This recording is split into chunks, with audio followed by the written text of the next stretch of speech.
பெருமாளுக்காக தனது பிளானையே மாற்றியமைத்த British engineer. இந்தியாவை British ஆண்ட காலகட்டத்தில் தமிழ்நாட்டில் கோயம்புத்தூரில் இருந்து மேட்டுப்பாளையம் செல்ல ரயில்வே தண்டவாளம் அமைக்கும் பணி நடந்து கொண்டிருந்தது. அப்போது அதில் வேலை செய்து கொண்டிருந்த பிரிட்டிஷ் இன்ஜினியர் ஒரு பிளான் போடுகிறார். அந்த பிளானின் படி ரயில்வே டைரக்ட் போடும் வழியில் பெருமாள் கோவில் ஒன்று வந்தது. அதை இடிக்க வேண்டும் என்று பிரிட்டிஷ் இன்ஜினியர் முடிவு செய்தார். ஊர் மக்கள் அதை எதிர்த்து போராடுகிறார்கள். ஆனால் அவர் முடிவிலிருந்து சிறிதும் மாறவில்லை. அடுத்த நாள் வந்து இந்த கோவிலை இடித்துவிட்டு ரயில்வே டிராக்கை இதன் வழியாக போட வேண்டும் என்று நினைக்கிறார். அன்று இரவு அந்த பிரிட்டிஷ் இன்ஜினியர் கனவில் பெருமாள் வெள்ளை குதிரையில் வந்து சவுக்கை வைத்து 2 அடி அடிக்கிறார். அதில் மிரண்டு போய் எழுந்த அந்த பிரிட்டிஷ் இன்ஜினியர் அடுத்த நாளே அந்த பிளானை மாற்றி வேறு வழியில் ரயில்வே டிராக்கை மாற்றி அமைக்கிறார்.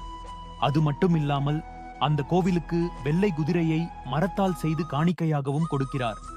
அந்த பெருமாள் வேறு யாரும் இல்லை, கோயம்புத்தூர் அருகில் உள்ள காரமடை ரங்கநாத பெருமாள் தான். இன்றைக்கும் அந்த வெள்ளை குதிரையில்தான் உற்சவ மூர்த்தி வலம் வருகிறார். அது மட்டும் இல்லாமல் மதுரை திருமலை நாயக்கர் ஒரு முறை ராஜபிளவை என்கிற நோயால் மிகவும் அவதிப்பட்டு கொண்டிருக்கிறார். அப்போது காரமடை ரங்கநாதர் கோவிலில் ஸ்தல விருட்சமாக இருக்கும் காரை மரத்தில் இருக்கும் இலைகளை அரைத்து பூசியதும் அந்த நோய் குணமானது.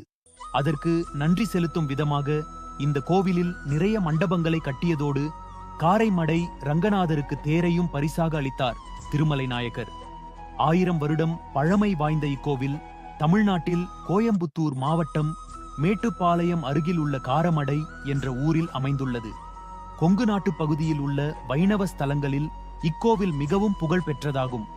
இத்தகைய தனித்துவம் வாய்ந்த கோவிலை நேரில் சென்று தரிசித்து விட்டு வருவது சிறப்பாகும்.